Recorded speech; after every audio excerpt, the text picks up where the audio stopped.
রাধে রাধে। আজকে আমি তোমাদের বলবো মানে কৃষ্ণ ভক্তি করলে কি হয়। সবাই বলে কৃষ্ণ ভক্তি করলে কিছু হয় না। তার আগে তোমাদের একটা গল্প শোনাই। আমরা অনেকে বিড়াল দেখেছি।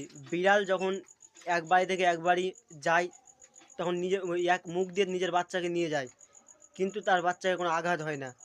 কিন্তু সেই বিড়াল সেই মুখ দিয়ে যদি কোনো ইঁদুরের বাচ্চাকে নিয়ে যায়, তো তখন তার মানে কষ্ট হয়।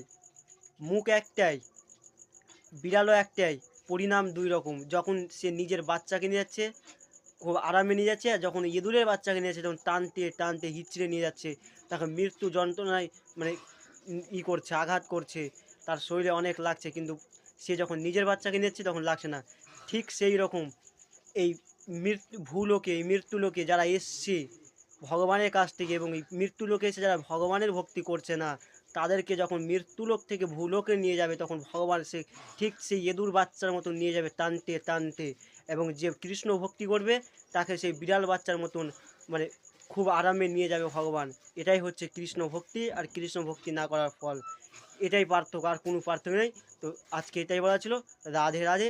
পরবর্তীতে আবার ভিডিও বানাবো, তোমরা শুধু একটু সাপোর্ট করবে। রাধে রাধে।